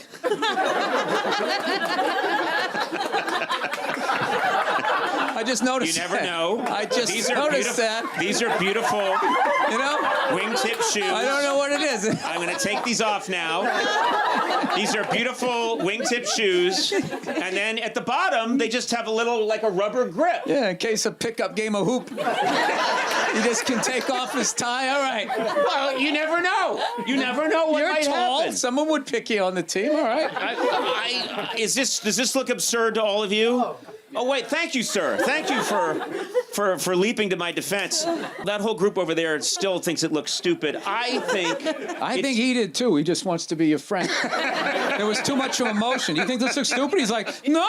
It's like it didn't require that level. We're talking about souls that should be. Nah, it's fine. That's where it should have been. Well, anyway, Gold toe socks. I'm a banker. What are you, a sitcom dad in the 50s? Honey, I'm home. Hello, everybody. I got a new company car. Listen, it's great to be white. I say that every morning when I wake up, as all white people do. Yeah. Hey, you know that non-white people, the government gives us free gold-toed socks once a month just for being white. They just fucking hand them out. Remember us come election time. There have been times when those socks got me through some really rough periods when Uncle Sam sends them my way. Makes you feel successful. It does, actually. I feel good about these shoes. When your wife makes a good point, do you take off your shoes and point to your socks? Just be like, do you think every guy walks around with these? Huh? Gold on his toes. You think that's how I win arguments with my wife? You think that's what I'm down to? You point to something you're wearing that you're proud of to win an argument with your wife? I get along great with my wife now. I just basically, I don't die on every hill now. I just go, all right, even if it makes no fucking sense to me. I just think like, you know what? It's just gonna be an argument. I'm gonna give in, and then we're gonna do this dumb shit anyway. So why not just act like I want to do it? And it keeps the peace. I slowly die inside. But as we're doing it, I don't need you to act like you care. You know what? Honestly, I don't really. Yeah. I know. So yeah. You sounded like you're watching a rescue dog commercial. Aww. You want one? No, I work too much. Gas it. Well, I'm sure your wife is always right too. Just no, she is right a lot of the time. Yeah. She is. See how that works? Very nice. You just agree with them. Do you talk like this? Ear to ear grin. Have you done couples counseling? Have you ever done that? No, because you can't talk this way, and you can talk this way to your therapist, but you can't sit there with your wife and say, "Look, I just pretend what she's saying, which is fucking crazy, makes sense, and a little part of me dies inside. Let's all go get cookies." You can't. Talk you can't do that because then you make that person laugh, and then as much as they fight it, they're on your side. I know what you're talking That's how it about. works. You've done that. Yeah. I've never gone to couples therapy. Somebody told me like that's everybody he knew that went to couples therapy immediately got divorced afterwards. No, that's not true. Well, I didn't. I'm just repeating what somebody else said. You fucking said that like I said. I didn't come up with terrible. I'm a couples counselor. No, it's not true. I just think we need to encourage people. You think I said the world was flat? Sorry. Well, until I see real evidence. It is. It's like a cereal bowl, evidently. We're looking down into it. Right. Have you talked to someone who believes the Earth is flat? Do you know what you would say to them? Would they be swayed by pictures from space, or does that not mean anything to someone who believes the Earth is flat? It's all done in a studio, man. They do it over in Burbank. No. It would depend on the situation. Right. If it was at night and we were by ourselves and I didn't know him and he just approached me, then I would just be like, oh, yeah. You know what? Yeah, I think you're right. I would just agree with him and make him leave. He probably wouldn't. His eyebrows would go up in excitement that he found somebody else that agreed with his way of seeing the world. Right. And then I couldn't get rid of him. I don't know. It's quite a conundrum. And then you'd be with this person for the rest of your life. They'd be a good friend. Well, what was bad was when I got into conspiracy theory about the banks and the Federal Reserve was you met so few of those, and then those other people with they just thought because you believed that those guys were a problem that you then thought the world was flat and all this other stuff. It's like, no, I don't think that. I just think this stuff over there, and then they would look at you like you were a sellout. Like there seemed to be like no middle ground with conspiracy theory. You had to be all in with shapeshifters and lizard people. It's just like, no, I'm just saying the Federal Reserve. It's right. You were saying you think in some ways our economic system might be a little gamed. A lot of Ponzi scheme. Yeah, and a lot of people agree with you, and they thought, well, because that's a conspiracy theory, you're in on everything. Yeah, that I thought we didn't land on the moon. Yeah, and stuff like that. So then I used to call them the eyebrow raise people because then they come up, dude, like, you know what else? You know what else? They come up to like that. So I just sort of like, I'll kind of keep my thoughts to myself. Now, what about when you're doing your sets in a comedy club? Do you have people that get into it with you that say, "Okay, you've crossed the line. I don't like this," or do they mostly? At this point, people are coming because they like what I do. But like before I got to a certain point, yeah, I had a lot of those. I remember some woman. I said something about animals, and I remember she got so mad at me, and she came up. You know, I was selling my DVDs. That's how long ago this was, and I don't know. She got into it with me about this stupid joke, and then I remember she was so proud of herself. In the end, she goes, just to let you know, she goes, I'm a card-carrying member of PETA. Like she got a degree or something. Mm-hmm. And I was just like, what is that, like $25? You just sort of paid your way into that? And how'd that go over? For me, it was fun. It was like, that was one of my favorite things, is when people would get mad and then they would like yell at you. They would do all kinds of weird shit. I remember I pissed off this one guy, I think I was in Texas, and I said something liberal that he didn't like. And he came up afterwards and he shook my hand, and I shook his hand, and he just goes, I just paid. He showed you. No, and I just laughed. I didn't give a fuck. I also was a really angry guy, and the shit I used to say was just, a lot of it was fucking, I don't know what it was. And I remember a lot of times people dragging people out, like people didn't give a fuck, were dragging somebody out who was yelling at me. My favorite thing was this guy wanted to beat the shit out of me during the show, and they threw him out. In classic comedy club security, the guy gets back in to beat the shit out of me, but he stood in the line at the DVDs waiting to beat the shit out of me. I like that he's very patient, and he's a rule follower. Yeah, so I had to go bounce. Like, that guy, third guy down. That guy's gonna punch me in the face when it's his turn. Can you go over there and get rid of him? Yeah, there was a lot of that type of stuff. I don't know. I referenced the Red Rocks special because that's the last one I've seen you do. You have another one coming out, right? Do you have another special coming out, or that's going to be it for a while? Yeah, that'll be it. That'll be it for a while. I don't really like where my act is right now. I'm trying to. It's too much of this, not enough of this. So I always have to have like that balance of annoying people and then sort of also being like, all right, I'm an idiot, Yeah. But I think, and this is worth talking about. Like I know over COVID. I ran into you, came by. It's still going, Conan. Please. It never existed. That's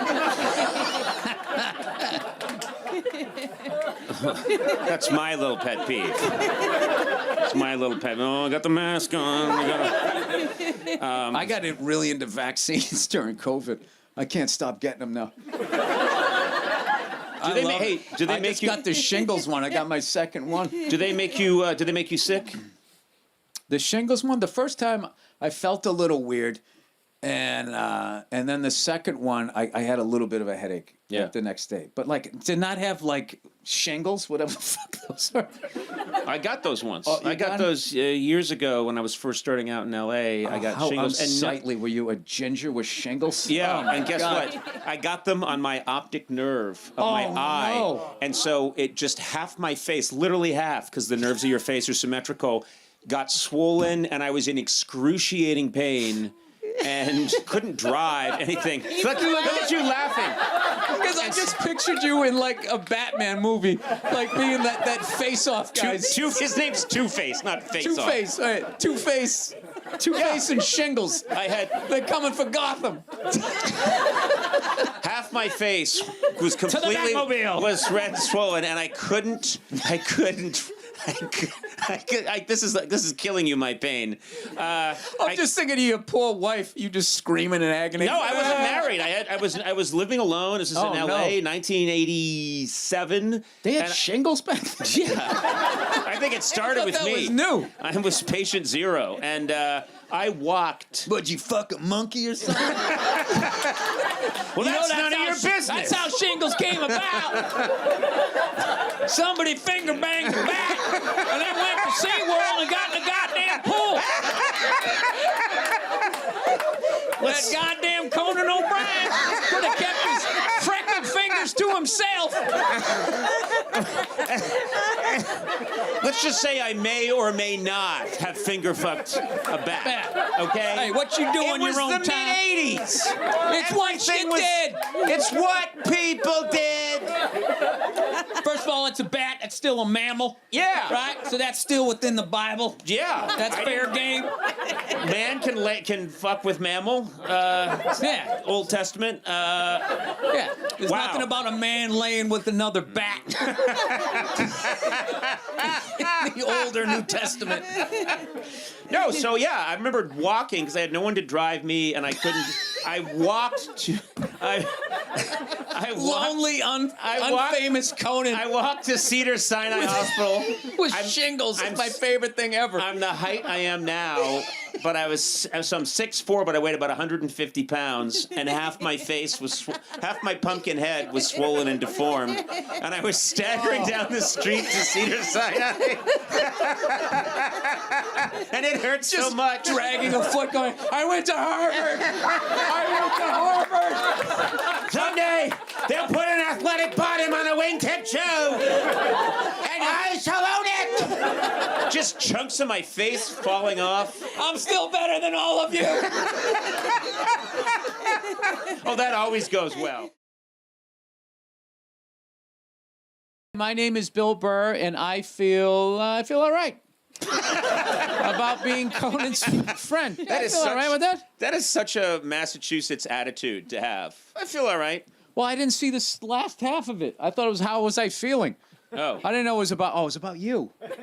Oh, it's about Conan, everybody. Hi, my name is Bill Burr. I don't want to hear this now. And I feel so special. Oh, no. About being Conan O'Brien's friend. I mean, it is such a short list. A lot of people want a Grammy. Some people want an Emmy. Not me. I just want to be Conan's friend. Oh, well. Finally happened. He Well, it used to didn't tell me happen years yet. ago. We got to see how it goes, how the podcast You told goes. me years ago there wasn't enough room for two redheads in this town. Try to out-ginger me. Yeah.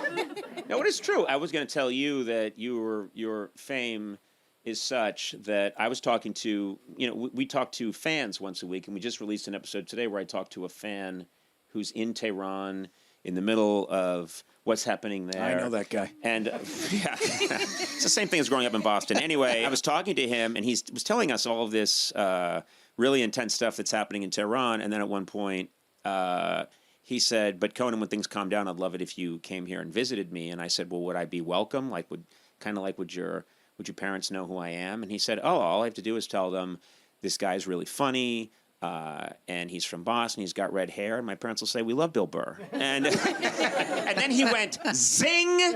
And this is a guy who's in the middle of a terrible revolution and a terrible situation, but took the time to use you to zing me, and then said zing. And this is from Tehran, which I thought was pretty impressive. I liked it. I liked that he said zing.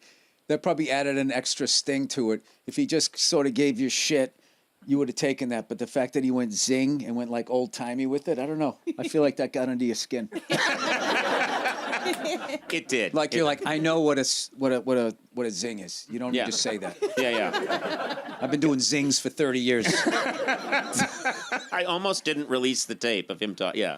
I was like, what if this is such a terrible thing? Like, no, this is a great, message from someone in the middle of a historic, turbulent time, and he needs to get the word out. And I'm like, we're not releasing it. Why not?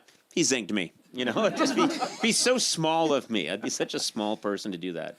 I'm already wondering if they have a funny bone in Iran or whatever. Iraq? Is that what Iraq? No, it's Iran. Oh, it was in Iran. Oh, that's brutal. I just said, what are you, a Yankees fan? It's like, no, Red Sox.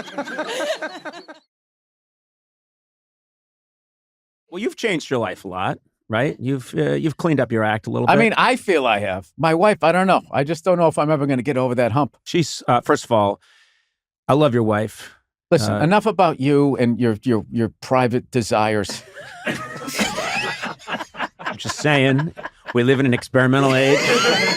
We live at a time. Hey, man, you're sucking an aluminum dick. Yeah. I mean, and I have no shame about it. I got to tell you, the second. Hold on a second. The second the tie comes off, I'm telling you, man, he becomes a different guy. Yeah.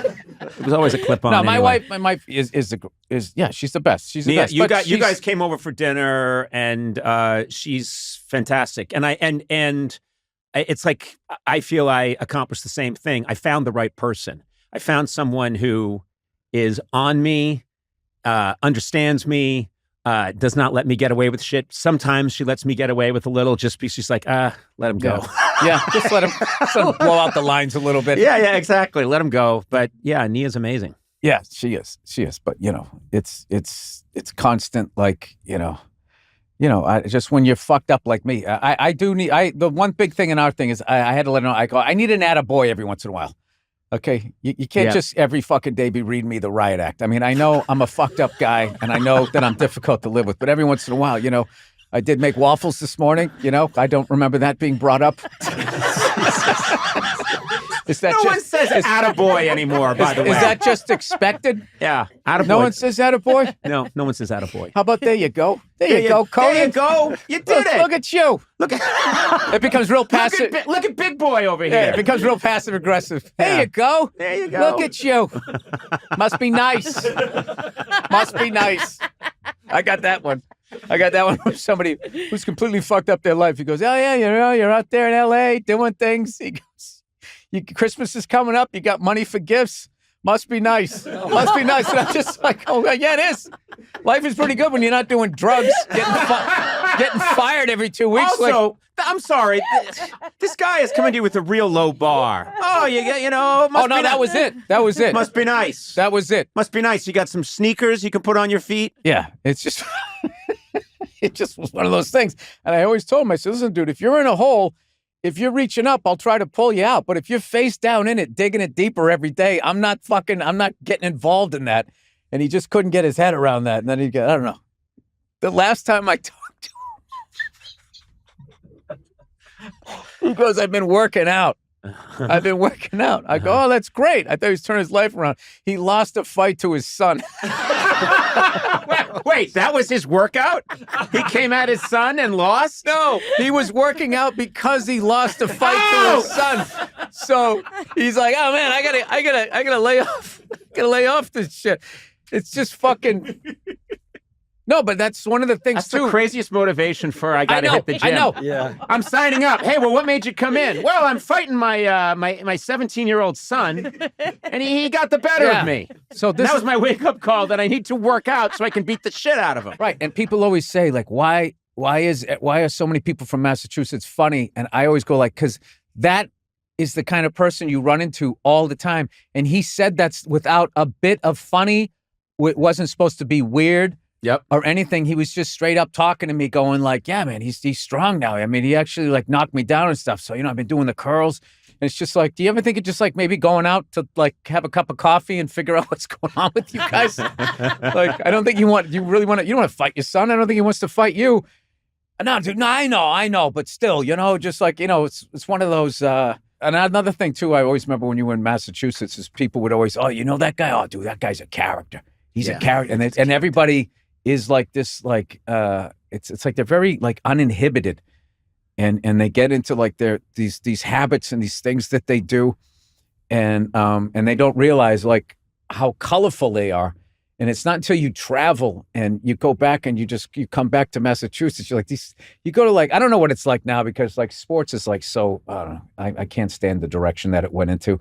But when I used to go to like tailgates at the fucking Pats game, when you were like drinking on Route 1, we used to park in this guy's backyard, and then you walk down train tracks, active fucking train tracks, people walking, holding hands with kids, and then you would go under Route 1, up the thing, and then walk in, and just the shit that you saw, the stuff that people said. It was a comedy show from all the way, like people trying to be funny, people not being, just being who they were, and then you get to your section, before the giant, fucking screens took over. Yeah. There was a class clown in every fucking section. Yeah.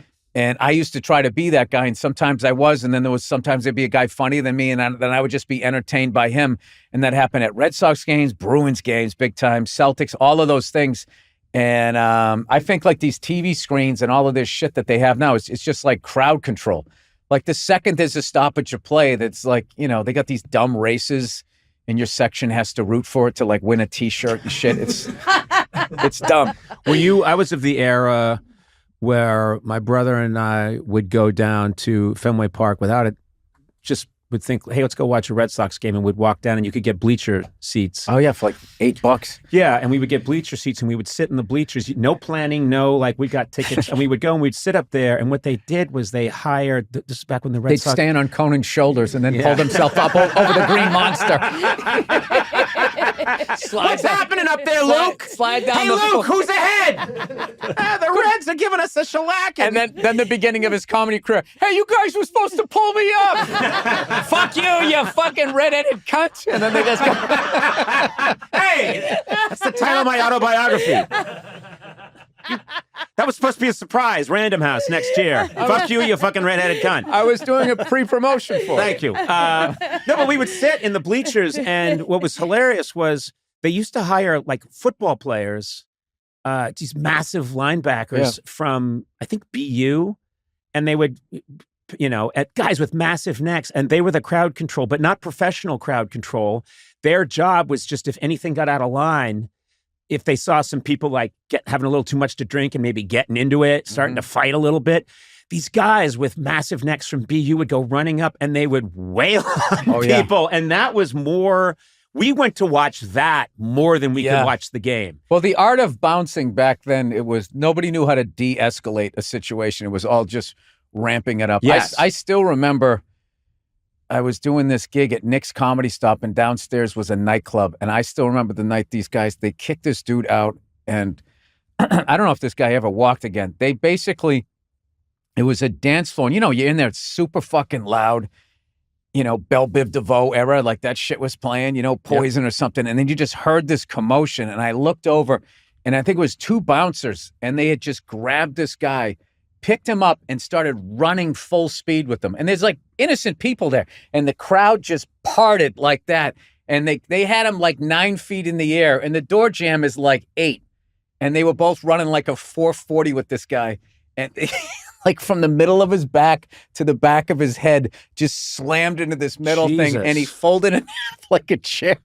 Just threw him out onto Warrington Street. I remember everyone like, I like that you can't get through this without laughing. Because, dude, it was that's the most Boston part of this. So anyway, his spine is severed. No, but now like there was like no cameras. Yeah, so it's just like if you ever did that today, forget about there'd be cameras. The owner of the club would be like, dude, I'm gonna have a lawsuit every fucking weekend. You guys are fired. So they just threw that guy. Everybody was like, oh, and everybody just went, oh. And then the music's still playing, and like it was the funniest thing ever. As far as like, it took a good minute for relaxed dancing to happen again. It was kind of like,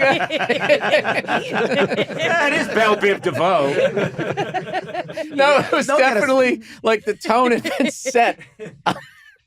I'll never forget. Like they must have done that more than once because they were working together. They just grabbed the guy. I knew a guy that was a bouncer. He said sometimes we would just walk up to somebody just to start a fight, and we'd just walk up to him and be like, "Hey, man, you got to get out of here." And they didn't do anything, and they would just do it, hoping that they would, because a lot of guys were on juice back then, and it was, it wasn't the cream that they have now that also has like a suntan lotion or whatever, a sunscreen in it, whatever these guys have now. That's what I use. It was the horse tranquilizer shit. So they like wanted to get into fights, and I avoided all of that. I avoided all of that shit. Like, past a certain age, I just stopped. I was like, these guys are like people getting their fucking ears bit off and stuff. I knew this guy, like, like his party trick, he would eat a light bulb. And gums bleeding, smiling at you and shit. It's just like, these guys. It was a better time. These guys are on another. These guys are on another level. I'm just gonna stick to the comedy. And there was some really interesting. There was a lot of characters back then. A lot of characters. You did this special in Seattle. Mm-hmm. It's funny because I almost sensed you love to go to a place where you feel like you're not just going to, you could go to certain places where you're just going to get, where you know what their attitude is and you know you're going to get unconditional love. There's obviously you have a lot of fans in Seattle, but you go there, I think, because you want to challenge some of what Seattle may stand for right now in some ways. Is that possible? Well, I did what I did in Seattle because of collectively the way they think. But like if I did it in Utah, I would have did it a different way. Yes, but exactly. It would have been the same thing to kind of like, like mess with them a little bit. But you like the pushback. You enjoy Well, it. yeah, because the thing I don't want to. It's the cold shave for you. There's part of you that wants to go someplace, and you did this for years on my show, which was why I always loved you. But you would have the take that wasn't the comfortable take that everyone would applaud at. You would always want to put yourself in a situation where you push weren't people away. Yeah, that's what I'm doing. But it was hilarious, and I think something that's quite unusual about you. Well, the reason why I love the city, and then that theater for me is a funny place because everyone talks about like Nirvana, that they were the ones that knocked off the metal bands off the top 10 on MTV, and it was really, I felt, when Pearl Jam put out that video and Eddie Vedder climbed up at the Moore Theater and dropped down into the crowd, and it was like, okay, so that Nirvana thing wasn't a fluke. There's more of these bands, and it was like the first time that I felt like old. I was about 23. Yeah. There was no more exciting birthdays. I 16, you get your license, 18, you're an adult, 21, you can drink, 22, you graduate college. This was the first kind of like, oh, now I just go, all right, bye, good luck with your life. We're watching these people. And it was just funny to me to go back to that place where that happened, because it took me forever to like that band. And now I like them, but it took me forever because I was just like, fuck those guys. Wait, for Pearl Jam? Yeah. What was your beef with Pearl Jam? They knocked Warrant off. It was so stupid. Because you liked Warrant? It wasn't that. It wasn't what they represented was I wasn't young anymore. Oh, I see. It was the end. I It was see. the end. Listen, I knew when all of those W bands were coming in that like this is like the end of this W shit. bands. But there was also still some like, I'll tell you this. What's their face? Oh my God, I'm flaking on the name here. When they did Monkey Business, Sebastian Bach. Skid Row. Skid Row. Yeah. Dude, them live on SNL doing Monkey Business or whatever. Dude, I'll put that up against anybody. Sebastian Bach and the whole band sounded fucking unreal. But the whole industry at that point was already moving on to grunge, and it's a killer album. So there was still, any genre, there's going to be like awful versions of that. But like that was just my first experience of like, oh wow, this is like over, So that's kind of why I picked that theater to do it, because it was funny to me like to come back to this place that and then Drop Dead uses this whole mortality thing that I was thinking. Yeah, you say there's these ages when men, not women, men just drop dead. And you say it's 49 to 61. Yeah, and anything after that, you're just looking at a prolonged illness. But you say that's the age, that's this window. And he said it doesn't happen. It's really funny. I don't want to blow your special. I want people to watch it. These are the years I'm in, so I've got to make sure I go to the hot doctor. And I got to make sure I watch what I eat, dude. And then, then you can make it to that next level where, you're that old guy at the golf club talking about how they just took your gallbladder out and, just talking about what ails you. I can never be that guy. I've tried so many times to get into golf. I just cannot fucking I don't do it. I tried it once and I thought it's going to take so much work for me to be very bad. That I want to put that time into maybe getting a little better at guitar. Like that was my. And nobody seems to be enjoying it. Like you talking about anybody goes, how's it going? First 4 holes were good, and I couldn't have my fucking driver. And then it's like, why would you keep doing this? And it takes forever, and it's mind-numbingly like boring. It's just. I like watching pros do it. I like that my friends enjoy doing it, but I would rather go do shit. Yeah. I'd rather go play drums, ride a motorcycle, fly a helicopter. Like, why wouldn't you do that as opposed to fucking say, what are you, 112 yards? What do you think? What are you going? You going 7, 8 iron? And they got their fucking sniper scope. It's so dumb. It's so dumb. It's like, all you guys need to go home and either get divorced or work on your marriage. Because there is nothing is happening here. It's like a library. Like it's like the whole, it's so quiet. Shh, all of this shit. It's just bad. It's just bad, and everybody with the wacky. You either wear really wacky clothes, like you're in a Three Stooges sketch, or you dress, hey, lady, or you dress like you're Tiger Woods adjacent or whatever. Yeah. So Oh, he's a scratch golfer. That guy's a scratch golfer. Oh, is he? That's amazing. Like he's dunking. It's just like, Well, this makes me happy because I'm adjacent to a lot of people that are golfers. Yeah. Jeff Ross golfs a lot and likes to talk about golfing. Eduardo just said he golf does. all the time. Yeah. no. Listen, if that's what gets you going, that's cool. I tried. No offense. No, because I'm joking. It does look like a great hang. It does look like a great hang. We shit talk all the time. It's just it should be 9 holes. And I would argue maybe 7. 7 holes. Like, is there a golf slider thing that I could do, like 3 holes? There are courses that offer 9 holes. Yeah.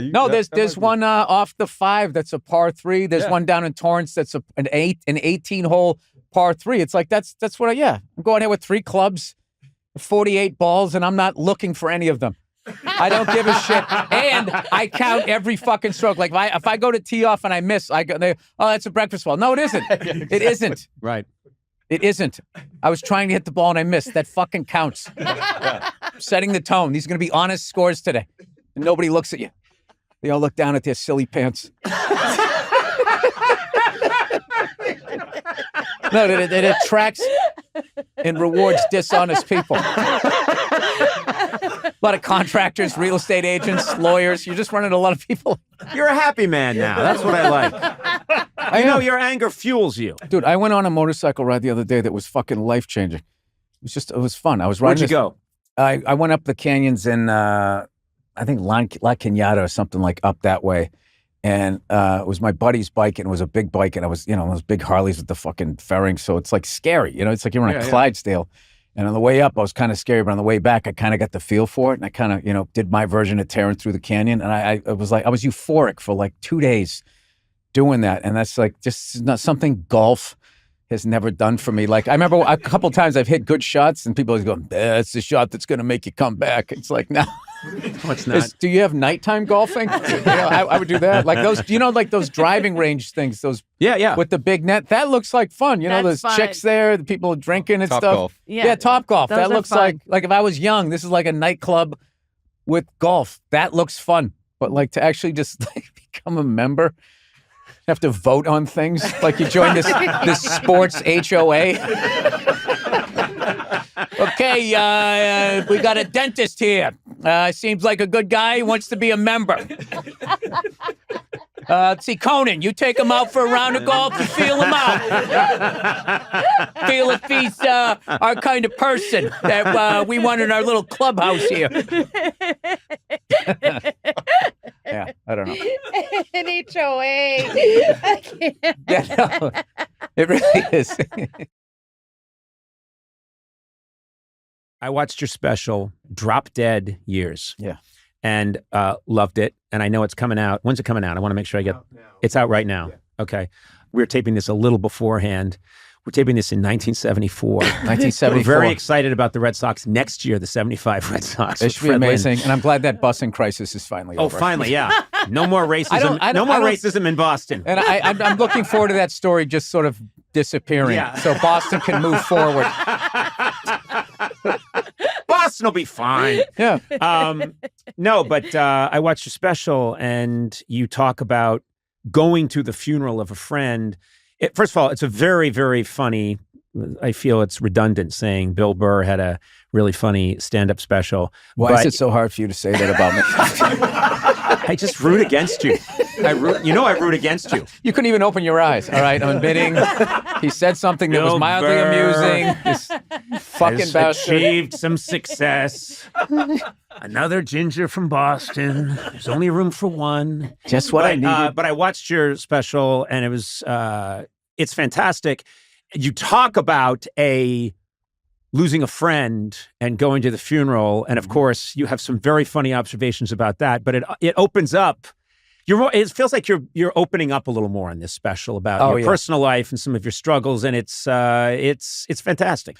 Oh, thank you. I kind of I was of that belief, as most people that come from the East Coast, that your anger and shit is like your security blanket, and it's made you who you are, It's why you're funny. It's why you have character. It's all of this stuff. And if you, for some reason, let go of this and actually enjoy life, or maybe take responsibility for your actions and see how your behavior affects other people, for some reason, that's going to be like the undoing of you. Like, there's a lot, I don't know about how you came up, but like in stand-up, there was a lot of stuff out there. Don't get married, don't have kids. Basically, don't find happiness. That is the kryptonite to comedy. And I found that that's not true. And it's really the opposite is once you kind of, get yourself to a new place, you can kind of revisit a lot of shit that you talked about with like a new, like sort of point of view of it. Yeah.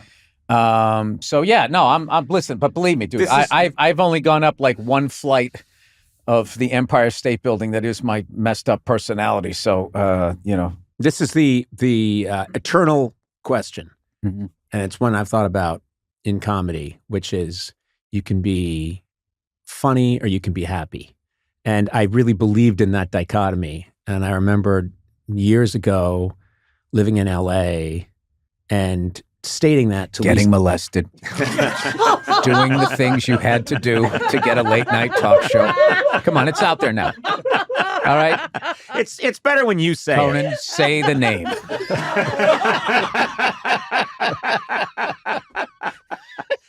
We all did what we had to do. I'm here now. Hey, it was a different time. Different time. A lot of couches. You know what? No one wanted me on a couch. Right? I mean, let's just be honest. Not even your therapist. No one, yeah. No one was like, I got to get me a piece of that Conan. Yeah. But that featherless ostrich.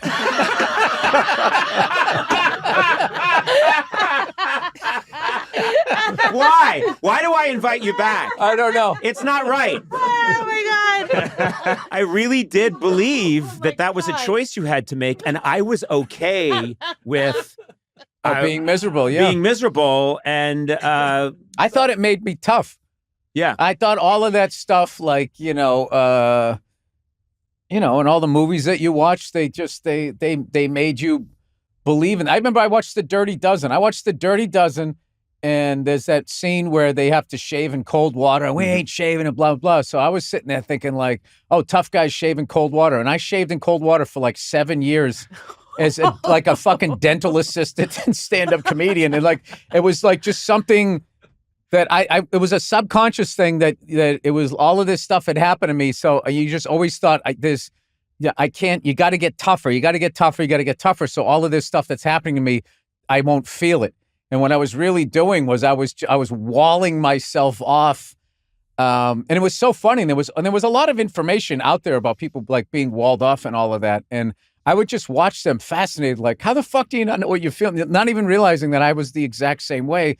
And it's mushrooms. Mushrooms turned me around. I had one mushroom trip, and it sort of woke me up. I've had people tell me I should do that. I've never done that, and I also have a long way to go. I'll admit that. I think I've made progress. You can be honest. I really do think you have. And I think mushrooms might be good for you. You've always thought pot would be good for me. I did. Yes, I do. Pot's a depressant. That pot is like, I don't know. And weed isn't weed anymore. Oh, I mean, that shit where like, these people came over for fucking Thanksgiving, right? Why can't it just be Thanksgiving? Because you know something? It's how I grew up talking. Okay. I'm just saying. I don't mean it in a bad way. I went to my fucking kid's christening. Yeah, I know. Sorry. So I had some friends over for what is arguably, I feel, the best holiday. This is what I really feel, but I said fucking Thanksgiving, but I really love Thanksgiving because, it's a nice hang and you don't have to buy anything. And Christmas. Who doesn't I can't stop looking at that camera. A fucking turkey? I don't know why. Who doesn't make some fucking giblets and gravy? As he sips his dainty little coffee. Iced coffee. I had to get rid of the straw. I'm not evolved enough as a man that I can drink out of a straw and still feel all right about myself. I just think of it as an aluminum dick. Just doing my part to show that I'm an ally. Aluminum Can't dick. wait to take another sip. Oh my God. Oh, come on, This Sona. episode is called Conan Swallows. Anyway, what was I talking about? So I had some people over for Thanksgiving, and this guy he has a joint, right? So I'll take a couple of hits, whatever. I go, what is this? And he told me, he goes, it's a nice afternoon sativa, right? So didn't that sound like the wind was just blowing through my non-existent hair? So I go, all right. So I took 3 of the hits off of that thing, and I just wasn't at Thanksgiving anymore. I mean, I was like there. I was like, people kept talking to me. My wife just kept going, he's useless. He's useless. You got to wait a couple of hours. It's so powerful. Yeah. No, I'm not. It's too late for me. No, that's why I ended up texting you some of the jokes a few days later. Yep. That thing where we were doing the thing, me and this other guy were high out of our minds, and like nobody in this industry has been buying anything since the strike. Yeah. But they're taking meetings, wasting your time. So we were like, we should waste their time back. We were just pitching sequels to perfect movies that didn't need a sequel. And my favorite one was Two Flew Over the Cuckoo's Nest. This time he's keeping the sink. And it's all about the Indian guy. After he throws it, he picks the sink up and he's running with it. And Tommy Lee Jones is chasing him. It's just basically becomes The Fugitive. You merge Fugitive. Yeah. And my favorite part was he's standing near the waterfall. And he's like, this sink means a lot to me. And Tommy Lee Jones like, I don't care. He jumps. So I opened that up to my podcast listeners. Dude, regular people are so fucking funny now because they're pitching jokes. And so now they're funny. Somebody had the best one, wrote a sequel to Schindler's List. Mm-hmm. It was called Schindler's Wrist. It's about the carpal tunnel Schindler got writing the list and the therapy. It's just this? And the therapy that happened. And the movie just ends with him being like, yeah, it feels pretty good. Just totally anticlimactic. How you feeling, Schindler? I gotta say, pretty good. Pretty good. Yeah, you're a wizard. And just sit there pitching it with a straight face. I want to talk to you about this project, this movie that you're working on, because it's something that you and I have talked about, because we are friends. We have dined together. We've hung out. Our wives have hung out. Just pictures with big chalices and candelabras. Conan. We did. I had a suit of armor brought in and put in the corner. You're talking about this movie that you've made is a subject that's near and dear to your heart. It's about being dads. Older dads, right? Old dads, yeah. Old dads. There was something that came about by, not getting my shit together and having kids really late in life. Like I'm 54, my kids are 5 and 2. Mm-hmm. And I didn't realize like how much the world had changed. Like my daughter's in kindergarten now, and I was in kindergarten 50 years ago. So just the whole way that they teach, like everything, literally, I'd be like, oh, you on the jungle gym? And she'd be like, it's called the structure. and then I'd be like, oh my God, I said jungle. Am I, was that borderline racist now? Like, what did I just say? And you just start freaking out. And, just sort of, it lives sort of in that world. And then also all of this world now of where, you go back into somebody's Twitter account 8 years and find a bad tweet, and they're like, this is who this guy is. This guy's an asshole. And it's like, I always looked at it like, you had to go back 8 years before this guy was an asshole. That's an amazing, like, Lou Gehrig run of not being an asshole. If you went 7 years, like, this guy was totally cool, but in 2014, that one random Wednesday, he was really in a mood. Yeah. And it was just weird. Someone who, I lean left. I'm not 100% left. It's sort of like, I just thought that whole era was really fascinating to watch people, like, just trying to just sort of ruin people. Like, I understood the beginning of it when they were going after these monstrous people, but then it just became this like these ticky-tack misdemeanors bullshit, and they would just burn them down. It was like a Frankenstein movie. Like, they were all coming up the fucking hill. So it sort of, subtly lives in that world, too. Right. And one of the things that I relate to you on is we both come from, like I say, a similar part of the country. I'm a little bit older than you, but I do relate very much. When you talk about being a dad, you often relate it to when you were contrasted with when we were kids. And that's something that hits home with me because, I had kids later in life. Now they're teenagers. But in the early stages, I remember thinking this does not resemble the childhood that I have in any way. Yeah. Because, first of all, the fact that so much care and attention is spent on each child. It was something that was, no, I'm not saying that. I love my parents, but it was a different attitude. There were 6 of us, and I remember very clearly at any given time, if you ask my mother or my father, you know, where's Conan? They'd be like, I don't know, you know, he's, you know, no one knew exactly where you were. They just sent you outside. Like, that was a lot of it. They just sort of sent you outside, and you went out and you just met other kids your age and came up with stuff to do when you were outside, and then eventually you ran into older kids, and then they just beat the shit out of you. And then this is where and then you came up like I did a cartoon for Netflix called F is for Family. One of the first episodes is a scene where the young me and his friend are up in a tree, and these guys start throwing rocks at us and shooting fireworks.